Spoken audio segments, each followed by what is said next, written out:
Pendant les 5 premières années d'Alibaba, on ne gagnait pas d'argent. On n'avait pas de business model. Alors, j'ai dit à l'équipe, ne pensez pas aux revenus que vous pourriez gagner aujourd'hui. Si nous voulons être une entreprise pérenne sur le long terme, la seule chose qui doit nous préoccuper, ce sont nos clients.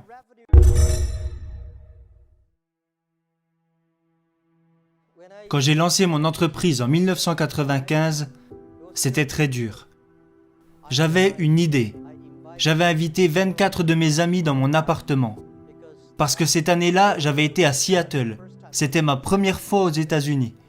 Et à Seattle, j'ai découvert Internet. Et je me suis dit que cette chose avait les moyens de changer le monde. Alors, je suis allé à Seattle voir un ami à moi. Et cet ami avait un petit business avec 4-5 ordinateurs. Je n'avais jamais touché d'ordinateur avant ça parce qu'ils étaient bien trop chers pour moi. Et aussi beaucoup trop compliqués. Alors mon ami m'a dit, regarde, ça c'est Internet. Et il m'a dit, regarde, tape ce que tu veux. Je lui ai répondu, non merci, il est bien trop cher pour moi, j'ai peur de le casser, je ne sais même pas comment l'utiliser. Il m'a dit, tu sais Jack, ce n'est pas une bombe, tape juste ce qui te passe par la tête. Alors le premier mot que j'ai tapé, c'est le mot bière. Je ne bois même pas de bière, je ne sais même pas pourquoi j'ai écrit ça. Je suis tombé sur des bières américaines, des bières allemandes, japonaises, mais il n'y avait rien sur les bières chinoises. Alors j'ai tapé le mot Chine. Il n'y avait aucune information sur la Chine. Et là je me suis dit, pourquoi ne pas mettre sur internet des informations sur la Chine? Ça c'était l'idée de départ. Alors je suis retourné en Chine et j'ai démissionné de mon travail. J'étais professeur. Cela faisait 6 ans que je donnais des cours à l'université. Alors j'ai invité 24 de mes amis dans mon appartement. Après 2 heures à leur expliquer ce que je voulais faire avec Internet, 23 de mes amis m'ont dit de laisser tomber. Ils m'ont dit, ça ne marchera jamais parce qu'il n'y a pas d'Internet ici et parce que tu ne connais rien sur les ordinateurs. Alors pourquoi veux-tu te lancer là-dedans? Et un de mes amis m'a dit, Jack, si tu veux le faire, fais-le. Et si ça ne marche pas, reviens en arrière. Et après y avoir pensé toute la nuit, je me suis dit, je vais le faire. Parce que la plupart des gens ont des idées originales le soir, mais quand ils se réveillent au petit matin, ils retournent simplement à leur travail. On se devait de faire les choses différemment. Alors à partir de ce moment, j'ai lancé mon entreprise avec l'aide de 2000 $ que m'avaient donné mes amis. C'est comme ça que tout a commencé.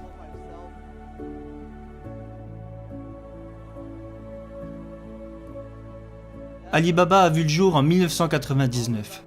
Et depuis que j'avais commencé mon aventure d'entrepreneur en 1995, j'avais échoué sur tous les projets que j'avais lancés.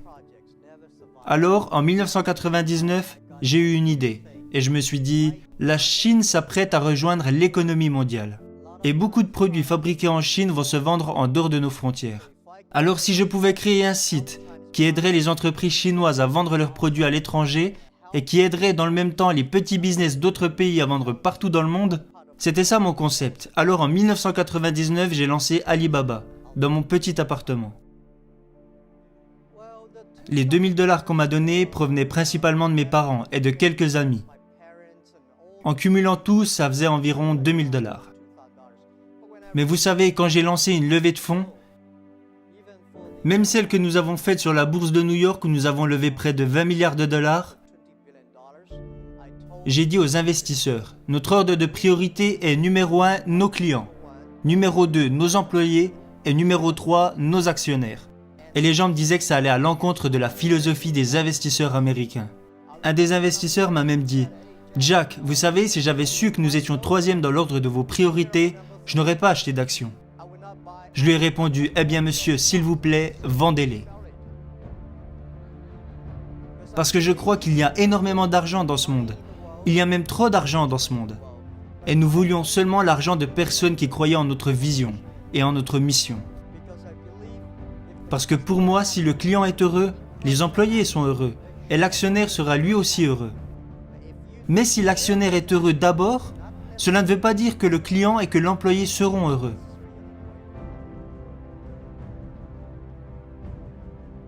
La confiance est l'une des choses les plus importantes. Quand les gens m'ont donné de l'argent, parce que je n'avais pas d'argent quand Alibaba a commencé, il y avait 18 associés dans mon appartement et j'ai dit à tout le monde: mettez toutes vos économies sur la table, gardez seulement de l'argent pour avoir 10 mois d'avance sur la nourriture et le loyer. Et n'empruntez pas d'argent à vos amis ou à votre famille, parce que je ne veux pas mettre vos parents ou vos amis à la rue à cause d'Alibaba.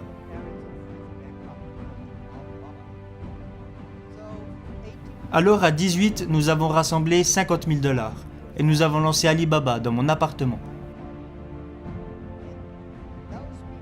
Aucun d'entre nous n'avait beaucoup d'argent à cette époque. Si quelqu'un vous dit « je vous donne 1 million de dollars » et une autre personne vous dit « je vous donne ma confiance », lequel choisissez-vous? Moi, je choisis la personne qui me fait confiance. Parce que c'est cette confiance qui a fait que nous sommes restés unis. Ces 18 associés m'ont fait confiance et parce qu'ils m'ont fait confiance, je me devais d'être loyal envers eux. Et loyal envers la mission que nous avions. Je pense que beaucoup d'entrepreneurs se trompent. Je déteste que les gens travaillent pour moi. Je veux que les gens travaillent pour la mission que nous avons en commun. Je ne veux pas que les gens travaillent pour moi. Parce que les gens comme moi, quand on regarde au loin, on se dit « ce gars est pas mal », mais quand on s'approche, on s'aperçoit qu'il est moche. Tout le monde est pareil. Les gens pensent peut-être que je suis un bon gars, mais quand on me connaît vraiment, on s'aperçoit que ce n'est pas toujours le cas. Je peux m'énerver, je peux être malheureux, mais quand les gens croient en vous, c'est la chose la plus précieuse.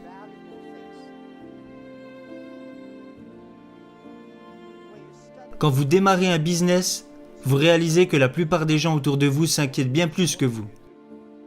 Quand j'ai lancé Alibaba, mes parents étaient inquiets, ma femme était inquiète, mes amis étaient inquiets. Tout le monde s'inquiétait.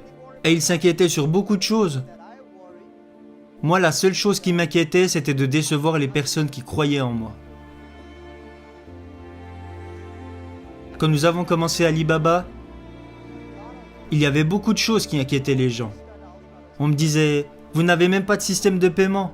Les gens ne font pas leur achat en ligne, ils achètent en face à face. Le gouvernement ne supporte pas Internet. Personne ne supporte le e-commerce. Comment tu comptes t'y prendre ?» Alors je pense que si vous êtes entrepreneur et que tout existe déjà, c'est qu'on n'a pas besoin de vous. C'est quand les choses n'existent pas qu'il y a un besoin d'entrepreneur. Bien sûr qu'il y a beaucoup de problèmes au début, mais votre but est de les résoudre. Alors nous avons consacré les 15 dernières années à gagner la confiance de nos clients, pour qu'ils se sentent en sécurité, qu'ils soient heureux et que les petites entreprises soient heureuses.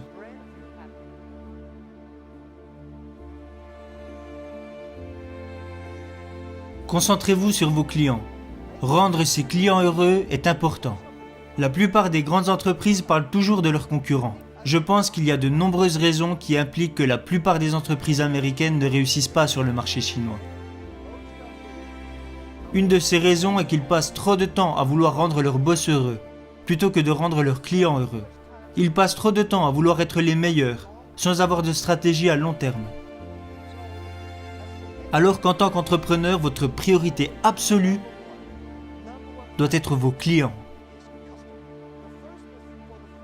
Pendant les 5 premières années d'Alibaba, on ne gagnait pas d'argent. On n'avait pas de business model.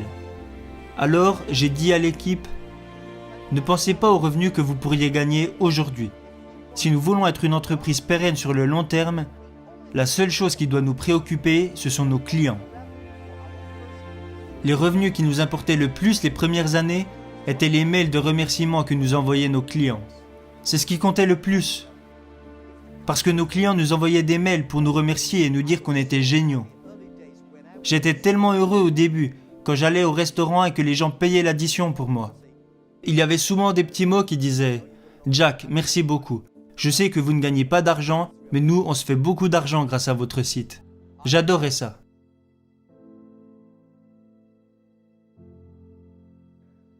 Quand nous étions jeunes, personne ne nous a donné notre chance. Maintenant, nous sommes énormes. Notre devoir est de donner la chance aux jeunes. Les jeunes peuvent faire un bien meilleur travail que nous le faisons.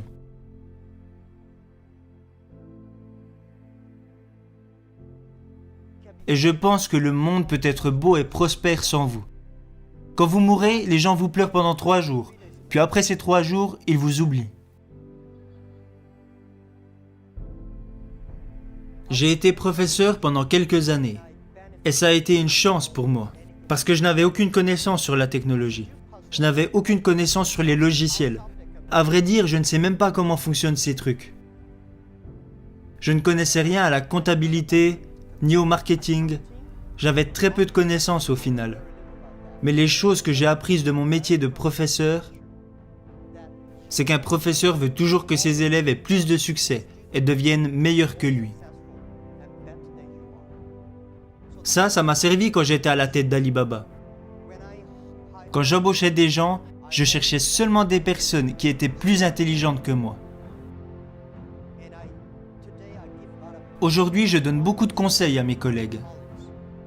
Quand ils embauchent quelqu'un, il n'y a qu'une chose à regarder. Regardez ce jeune homme. Si vous pensez qu'il pourrait devenir votre boss, si vous vous dites « dans 5 ans, ce gars-là pourrait être mon boss », alors embauchez-le. J'adore parler pour partager mes connaissances.